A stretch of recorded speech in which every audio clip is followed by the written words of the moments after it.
You're a guy who considers himself normal, but the truth is, you won't be for much longer because one day you were chosen to save the planet, and for this, you'll have to kiss the enemy waifus? Okay, I didn't see that coming. The anime begins by introducing our protagonist named Itsuki, who is rudely awakened by his younger sister named Kodori. Nobody in the world likes to be awakened in that way, so the guy decides to tell his sister that he'll infect her with his flu if she doesn't leave him alone. That's how he managed to get rid of her. After this, the guy continues to tease his sister about the flu, even though there is a highly contagious virus spreading in Japan. He's not actually infected with the virus, he just says it to annoy his sister in revenge for waking him up rudely. Later, the guy goes to school where he starts talking to one of his classmates. Then, a waifu enters the scene, greeting the protagonist even though he doesn't know her. This waifu, named Origami, is a genius, the smartest in the class, and one of the most popular students in school. However, as far as the protagonist is concerned, she's a bit strange because she greeted him without knowing him and occasionally stared at him for no apparent reason. During their conversation, an earthquake occurs, but since earthquakes are very common in Japan, the anime characters don't react much. They simply follow the protocol for such cases, and there are shelters everywhere for people to take refuge during earthquakes. The protagonist enters one of the shelters and immediately calls his sister to see if she managed to get into a shelter as well.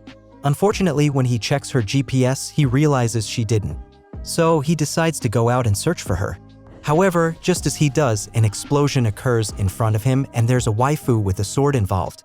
This waifu with a sword thinks the protagonist came to kill her, but he claims he doesn't even know who she is.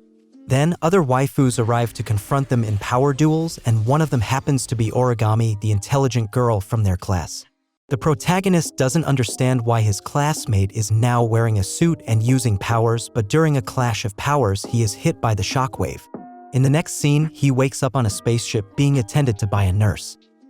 The first thing he asks about is his sister, and it turns out his sister is in charge of the ship.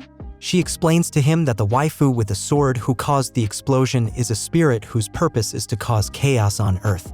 The waifus who arrive to confront her are members of the Japanese Spirit Defense Force, responsible for eliminating spirits. His sister informs him that there's another method to deal with spirits, and only he can do it. So, they will train him for that purpose. Obviously, the protagonist doesn't understand a thing of what they are telling him. He's even more confused when he realizes that the ship they are on is kilometers above where he lives. Nonetheless, his sister doesn't explain much and sends him back to class. It's only after school that the protagonist meets up with his sister again, and she explains that the method only he can use to contain spirits is by inviting them on dates, making them have a good time so they won't want to destroy the world, and finally, he will have to kiss them to seal their powers. So, with the intention of turning him into a ladies' man for the spirits, they started a training program that involves putting an earpiece in his ear to give him instructions on how to flirt. That's why we see him trying to seduce his teacher while receiving instructions in his ear. Yes, they couldn't have chosen any other waifu, it had to be the teacher. But anyway, the protagonist started applying his charms, which eventually won her over. To avoid the mess he had created, he decided to run away because his teacher was already planning the wedding. While he was fleeing, he ran into Origami, whom his sister had asked him to try to seduce as well. So, the protagonist started with his lyrics, and even though this waifu is tough to crack, things were progressing. However, the evil spirit landed again, so they assigned the protagonist the mission of seducing her to prevent her from destroying the school. So, the guy went to where the spirit was, but when she saw him, the first thing she did was launch some attacks, almost ready to finish him off. But then, the waifu remembered that the protagonist was present in the previous incident during their fight, so she asked him why he was pursuing her. The protagonist clarified that he's not her enemy, he just wants to get to know her, and so on. In other words, the protagonist started expressing his speeches dictated by the operations base, which managed to make the spirit drop her guard and accept the protagonist's help with the excuse that she would use him as a guide to get to know the Earth better. At one point, the protagonist asked the waifu for her name.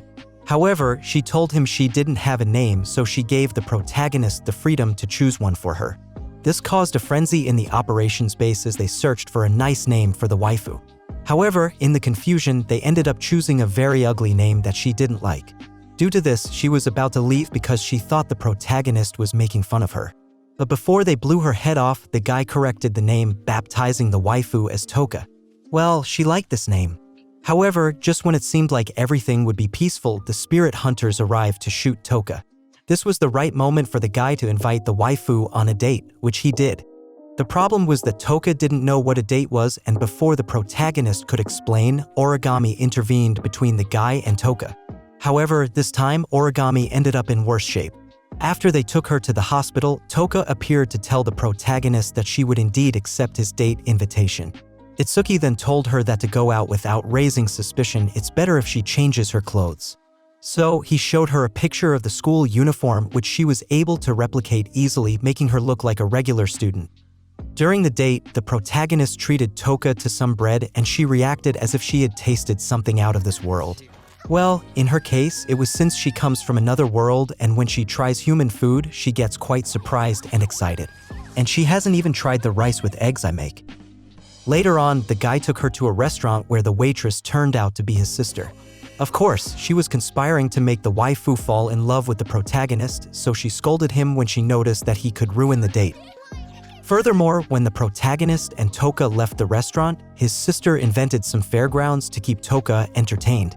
Her ultimate intention was to create a super romantic atmosphere for the date to end with a kiss and more. However, the protagonist realized this and decided to take Toka to a shopping mall instead. He had her play with claw machines to try to catch a piece of bread, and although at first the waifu was frustrated because the bread kept slipping, she eventually managed to grab a big one. With this final attraction, the date between Toka and the protagonist came to an end. Toka was super excited because she realized that planet Earth is not as bad as she thought. Because of this, she decided to return to her planet and never come back. Every time she returns, she ends up causing natural disasters like earthquakes, tsunamis, or tornadoes. Since she has grown fond of Earth, she says she will leave and never return to avoid harming it. The protagonist disagrees with her leaving forever, so instead, he proposes that she stays permanently, lives with him, and thus won't have to worry about damaging the planet when leaving it. Toka thinks it's a good idea, but she believes her enemies from her world won't agree. It's precisely when she says this that we see Origami aiming a gun at her and firing a shot. If it weren't for the protagonist making Toka duck, she would have been shot, but instead, he took the bullet. So, in the face of the protagonist's tragic death, Toka reverted to her evil version, vowing to avenge the guy's death. However, shortly afterward, the protagonist was revived, and when Toka saw him, she hugged him and forgot about destroying the Earth. The problem was that before seeing the protagonist, she had activated her evil sword and now lost control of it. To finally seal her powers and prevent the sword from exploding, the protagonist had to resort to a kiss. Sometime later, the protagonist encounters a small blue-haired waifu wearing a green jacket walking down the street in the rain. Suddenly, she falls and the guy tries to help her, but the waifu runs away. This scene might seem strange, but I included it because this character will become relevant later. Regarding Toka, she eventually decided to stay on Earth and integrated into society as a regular student at the school. We see her offering cookies to the protagonist because she's quite fond of him. Then, Origami arrives to apologize to Toka for trying to kill her, but she didn't know Toka had turned good. Although they make amends, they still don't get along, so they compete to see who can make better cookies. The problem is that the judge is indecisive and can't determine who bakes better cookies. Later, we see the same indecisive guy arrive home to take a bath and realizes that Toka is in the shower. He gets scolded for this, and the protagonist goes to ask his sister and his right-hand woman, Rain, why Toka is now living with them. They explain that since the protagonist sealed Toka's spiritual powers by kissing her, they have to be together to prevent her from regaining those powers. They also want the protagonist to pamper her and continue training on how to please a spirit because the intention is for him to seal more spirits in the future. However, the protagonist isn't entirely comfortable with Toka moving in without consultation. Toka overheard this and felt sad, thinking that the protagonist is bothered by her presence. However, he didn't oppose her living there, he just wanted to be informed or consulted before she moved in. He accidentally walked in on her while she was naked in the bathroom, which added to the tension. Later on, they are both at school, where Origami tries to sit with the protagonist, causing some jealousy in Toka. We know they are still in competition. At one point, the disaster alarm goes off and the disaster protection protocol is initiated. The protagonist goes to his sister's ship to find out which spirit is causing trouble this time. He realizes it's the blue-haired waifu he saw walking in the rain the day before. He asks his sister for the opportunity to save her, and she grants him permission. So, we see the protagonist getting ready to go find her. However, he discovers that the waifu has snuck into the station, and instead of speaking herself, she has her puppet talk for her. The puppet remembers the protagonist from their previous encounter and thinks he's a good guy. She introduces herself as Yashinan, but the protagonist calls her Yoshi. Without wasting much time, he invites her on a date. However, Toka appears, sees the protagonist flirting with another girl, gets upset, and takes Yoshi's puppet. This upsets Yoshi, who summons a giant mouse that causes chaos in the building and eventually escapes with it. Sometime later, we see that Toka is still jealous after seeing the protagonist with another girl. She even went for a psychological chat with Rain to see if it's normal for her as a spirit to feel jealous when the protagonist is with someone else. Meanwhile, the protagonist encounters Yoshi, the other girl who was desperately looking for her puppet. Since she couldn't find it, the protagonist decided to help her in the search. During their search, Yoshi's stomach growled, so the guy took her to his house to give her something to eat. While at the protagonist's house, Yoshi began talking to him about how much she misses her puppet. She sees her puppet as a superhero who defends her when she's in danger. The protagonist tells her that he will help her find her puppet and reassures her that she doesn't need the puppet to be her hero because he's there to protect her from any danger. Just as he was about to kiss her, Toka enters the room. Yoshi decides to leave before another fight starts, and Toka goes to her room, still jealous and upset, taking out her anger on a pillow. Later, the protagonist goes in search of Yoshi's puppet but ends up running into Origami, who suddenly and inexplicably becomes aggressive. The protagonist seizes the opportunity to ask Origami not to harm Yoshi, as she is harmless. However, Origami insists that as long as Yoshi has powers, it's her duty to try to eliminate her. Later, we see Origami along with another fellow spirit hunter trying to overpower Yoshi. To defend herself, Yoshi has to summon her giant rat once again, intending to escape from the conflict. However, the meddlesome protagonist drew Yoshi's attention, and to protect him, the giant rat aimed an attack at him. Toka, who was watching, decided to regain her powers and protect the protagonist.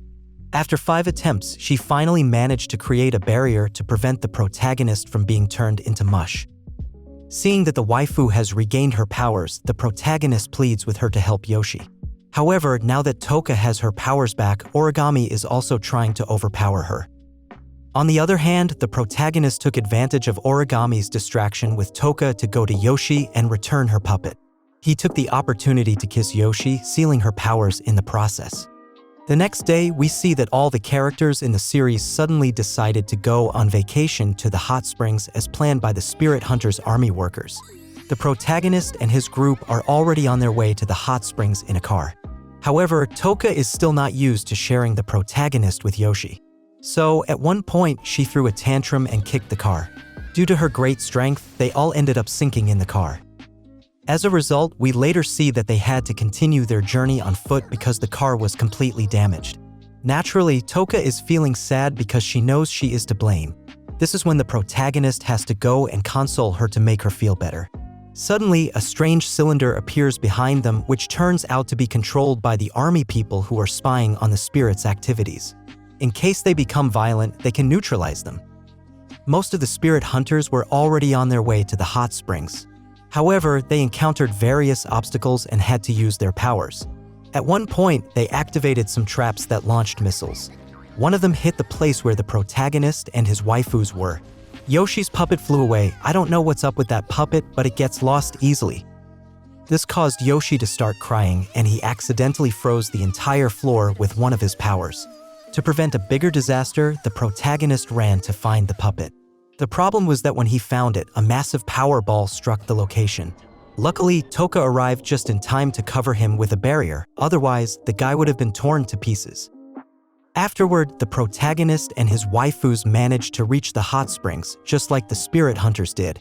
The next day, we see that a blue-haired sub-lieutenant named Mana Takamiya is being introduced in the spirit hunters army. She's said to be tough in combat, but it remains to be seen if her results live up to expectations. Not only are new characters joining the army, but also at school. That's when a new waifu arrives who introduces herself as Tokasaki, but since her name is quite long, I'll call her Toki. After revealing her name to the entire class, she casually confesses that she is a spirit.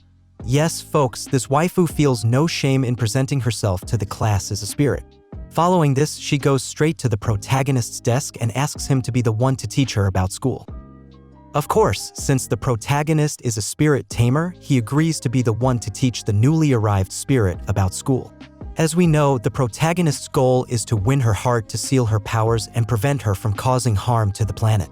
That's why his sister starts giving him advice, as usual, to make the most of the tour he's giving her as if it were a date.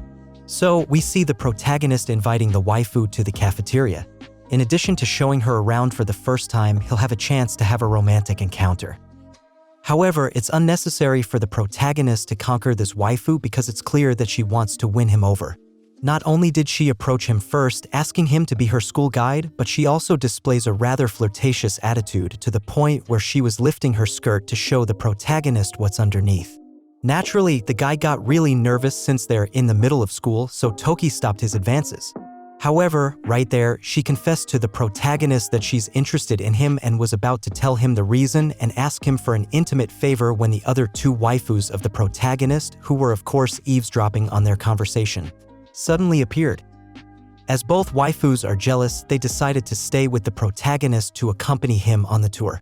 Due to this, Toki couldn't confess the reason why she wants him or ask for the intimate favor she desired.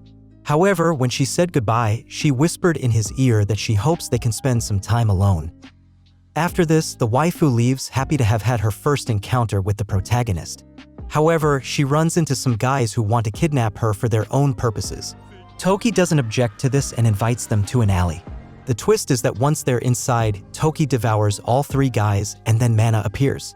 Remember that she's the new sub-lieutenant of the army and she's now looking to confront Toki for what she did. On the other hand, while the protagonist and Toka are on their way home, the protagonist encounters Mana on the way, who turns out to be his sister. Yes, folks, the protagonist has another younger sister besides Kodori, and that's Mana. She tells him that they were separated when she was very young, but thanks to some vague memories and the necklace she always carried, she never forgot that he was her brother. Now that she has been able to reunite with him, she's very happy. However, Kodori, who is adopted and never knew Mana, isn't very pleased. She's now a bit jealous because she believes that Mana is going to take her brother away. In response to this, Mana says that she's more of a sibling to the protagonist since they share blood ties, unlike Kodori, who is adopted. This naturally annoys Kodori and they start arguing about who is the better sister to the protagonist. To settle the endless debate, they ask the protagonist to choose which one is better, the adopted sister or the blood sister. However, the protagonist refuses to answer such a question because, regardless of the answer, he would end up hurting one of his sisters. The next day, we see the protagonist calmly attending classes. The teacher is taking attendance, and when Toki's name is called, it turns out she hasn't shown up. Origami, one of the classmates, mentions that she has information indicating that Toki will never come to school again.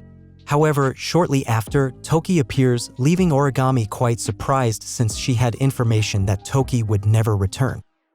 Origami thought this way because she knew that her army colleague, Mana, had killed Toki in a fight in the alley. However, the fact that Toki now appears alive is incredibly strange. Therefore, Origami confronts Toki to see if she's a ghost or something. However, Toki recognizes Origami as a member of the army and neutralizes her with some ghostly hands while telling her that her plan is to stay with the protagonist. Meanwhile, the protagonist has learned about the strange occurrence with Toki. However, his sister asked him to continue with the plan of conquering her, even though the situation of Toki still being alive is quite murky. They ordered him to invite Toki on a date, so the guy fulfilled this order by inviting Toki on a date. But before that date, the protagonist went home with Toka. Suddenly, Toka got a bit wild, turned off the lights, unbuttoned her blouse, and began crawling romantically. This made our protagonist really nervous. But as if that wasn't enough, she placed a card between her breasts and approached the protagonist, encouraging him to take it. He did, and this commitment led to them having a date the next day, the same day he had already scheduled a date with Toki. Just when he thought that was enough, Origami called him to arrange a meeting the following day because she had something important to say. So now, the protagonist has 3 dates in one day. The first one started with Toka and they went to the aquarium. However, as the time for his date with Toki was approaching, he faked a stomachache to leave and be on time to meet Toki. On Toki's date, at the request of his sister and the rest of the crazy group, he ended up taking her to a lingerie store where she eagerly started trying on some enticing underwear. But then the protagonist had to rush off again because it was time for his third date of the day with Origami. They went out to eat, but he noticed Toka passing by, so he left Origami to see her before she found him, with Origami managing his time between them like a true player. During this time, Toki was left sitting alone on a bench waiting for the protagonist to finish with the other waifus. She noticed some guys nearby were tormenting an innocent kitten with stones, so she approached them to teach them a lesson. However, we didn't see exactly how she did it because she disabled the security cameras that were recording her actions. On the other hand, Origami ran into Toka and told her that she was on a date with the protagonist. Naturally, they each accused the other of lying since both believed they were the only one dating the guy. However, we know that both of them are right since the protagonist is indeed dating both of them. At that moment, the protagonist wasn't with either of them because he had gone to meet Toki. When he arrived at the bench where he had left Toki, he realized that she had disappeared. When he ventured into the forest to search for her, he came across a gruesome scene with blood and body parts scattered everywhere.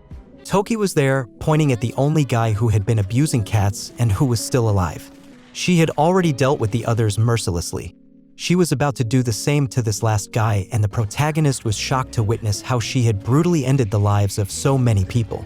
It seemed like it was his turn next, but just then his sister Mana appeared in a flashy manner to save him. And after that, Mana beat up Toki once again, and I say once again because she had done it before, but Toki reappeared alive shortly afterward. So you never really know if Toki died or not.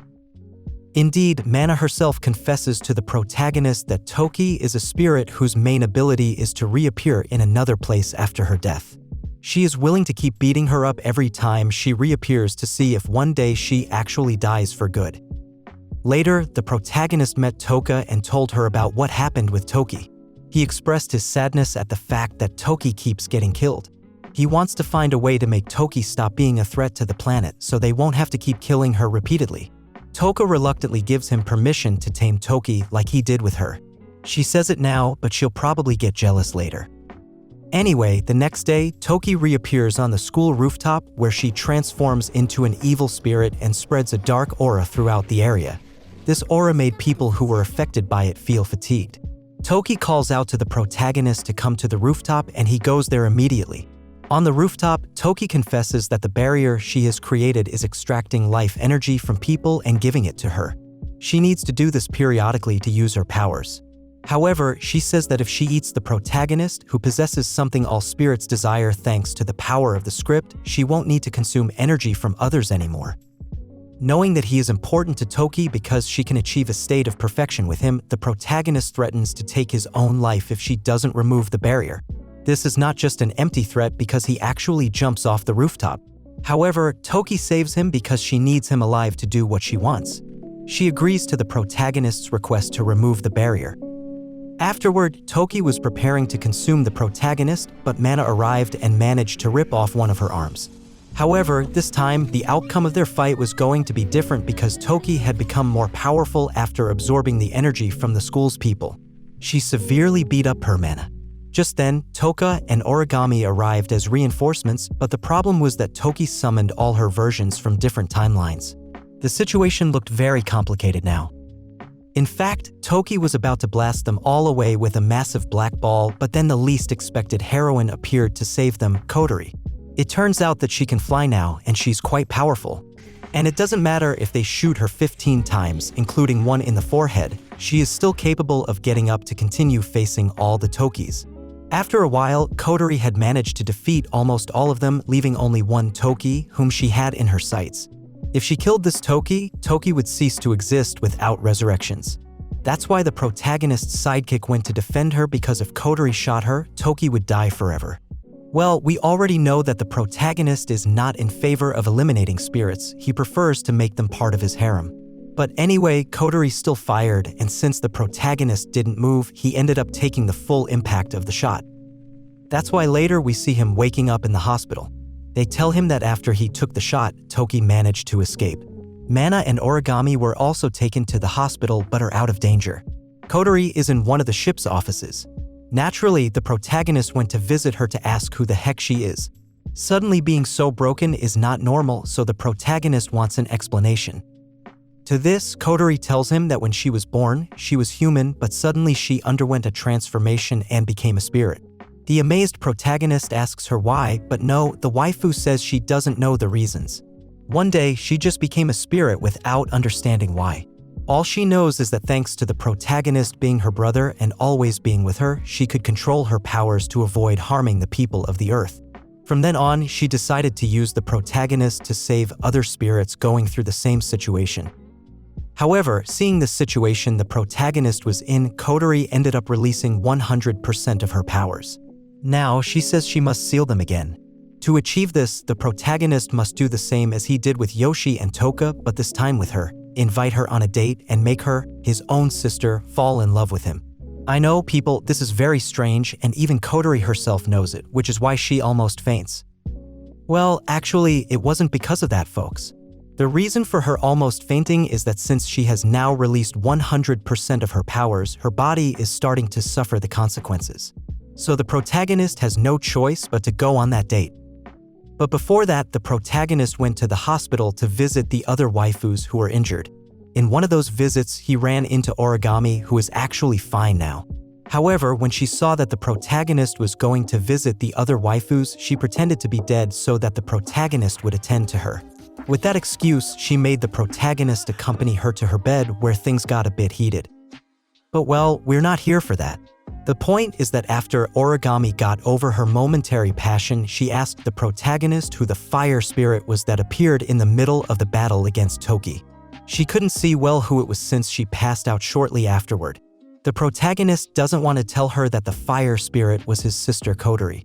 However, Origami says that the fire spirit was responsible for her parents' death by burning, so she decided to join the Spirit Hunting Legion with the intention of finding the fire spirit and killing her in revenge for what she did to her parents. And of course, after learning all of this, the protagonist is feeling a bit sad because he will have to make a difficult decision. But before that, he went shopping with his two waifus. While they were shopping, their third waifu appeared in the store and asked Koda if she managed to see who the fire spirit was because, as we already know, she wants to find her and take her down. However, Origami asked the wrong person because Koda is the one who wants her the least, so he doesn't reveal the identity of the fire spirit.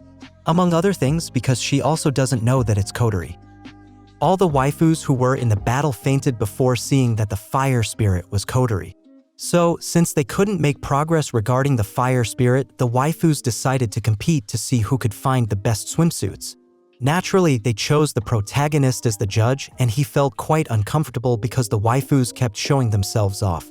At one point, he even saw Yoshi's cleavage, and that was enough for him, so he decided to abandon the swimsuit competition. Instead, he went to watch the video of when his sister Kotori first became the fire spirit. He intended to see how he managed to seal her powers on that occasion because he doesn't remember that event. However, while watching the video, he noticed a strange mark in the recording that appeared to be a third person apart from him and his sister. But before he could identify it, he passed out. So, to prevent him from fainting again while trying to watch the video, they decided it would be better to use the conventional method to seal his sister's powers. That method is to have a date with her. That's why we see her arrive, meet the protagonist, and they both go to a swimming pool. But of course, they didn't go alone. The protagonist has a harem that he can't leave behind, so we see that Toka and Yoshi are also at the pool, making it a date between the protagonist and his three waifus. At one point, Kotori had to briefly leave the date to hide because she was experiencing pain due to regaining her powers. Her assistant was the one who went to inject her with something to alleviate the pain. The assistant warned Kotori that if she doesn't seal her powers, she will unleash them tomorrow and become uncontrollable. It turns out that this conversation was overheard by the protagonist, who didn't know that his sister had so little time left. But the assistant tells the protagonist that Kotori didn't want him to find out because she didn't want him to go on the date out of pity. That's why the assistant asks the protagonist to pretend he didn't hear anything and continue with the normal date. The protagonist agreed to this, but when he met Kotori again, he removed his earpiece to stop following instructions. If he's going to have a normal date, he'll do it without being told what to do. On the other hand, Origami is investigating within the spirit hunting organization to uncover the identity of the fire spirit. In one of her investigations, she decided to request access to the video of their last battle, and that's when she realized that the fire spirit is Kotori. Meanwhile, both Yoshi and Toka found out that Kotori is the fire spirit and that the protagonist is trying to seal her powers. Since Kotori was responsible for the project that allowed them to be on Earth without problems, they feel indebted to her and decide to help her. However, the problem is that these waifus are far from where Kotori is with the protagonist, so they couldn't prevent Origami from launching a laser attack that seemingly made Kotori disappear. But don't worry, folks. If Kotori vanished from the bench, it's because she had flown to dodge the attack.